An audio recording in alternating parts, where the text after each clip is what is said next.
जयपुर नाम के एक शहर में राजा विक्रम सिंह का राज हुआ करता था। वो हमेशा अपनी प्रजा के हित में कार्य किया करते थे। वहां की प्रजा बहुत खुश रहती थी। एक दिन गिद्ध आकाश में भूतिया पेड़ के बीज लेकर उड़ रहा था।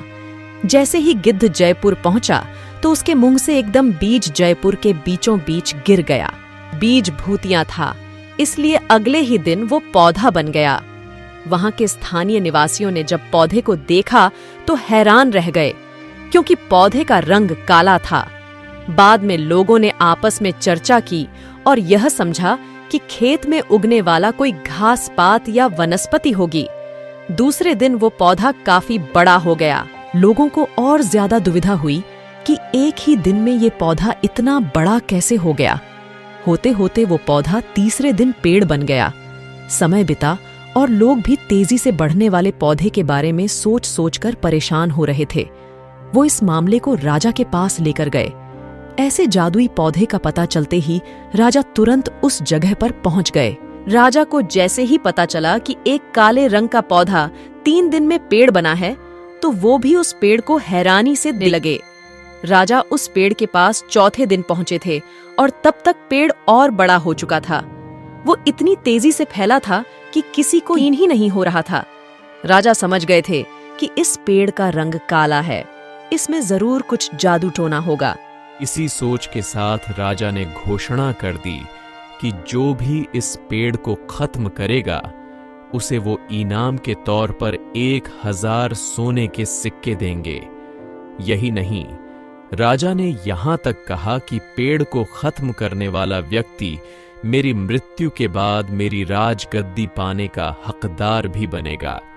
राजा उस पेड़ के पास चौथे दिन पहुंचे थे और तब तक पेड़ और बड़ा हो चुका था। इतनी बड़ी घोषणा सुनने के बाद हर कोई पेड़ खत्म करने के लिए अपना दिमाग लगाने लगा। राजा के सारे चतुर मंत्रियों ने भी तरकीब लगाई, लेकिन पेड़ को कोई भी नष्ट नहीं कर पाया। किसी ने पेड़ के आसपास आग लगवाई, लेकिन पेड़ को कुछ भी न हुआ। अब लोगों के मन में डर बैठ गया और उन्हें लगा कि पक्का यह ऐसा वैसा नहीं, बल्कि भूतिया पेड़ है। तभी उस गांव के एक समझदार व्यक्ति को राजा की घोषणा का पता लगा। जानकारी मिलते ही वह अपने गुरु के पास भूतिया पेड़ से जुड़े रहस्य को जानने के लिए पहुंच गया। गुरुजी ने अपनी ध्यान की शक्ति को एकत्र करके देखा और उससे पूछा, क्या तुम पेड़ को खत्म करना चाहते हो? समझदार व्यक्ति ने जवाब दिया, हाँ गुरुजी, सब उससे परेशान हैं। गुरुजी ने बताया कि उसे खत्म करने का एक ही तरीका है। इसके लिए तुम्हें उस पेड़ के आसपास नमक डालना होगा।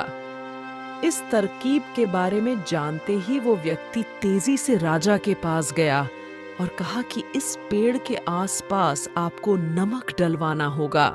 ऐसा करने पर ही यह पेड़ खत्म होगा। राजा ने अपने सैनिकों को ठीक ऐसा ही करने को कहा।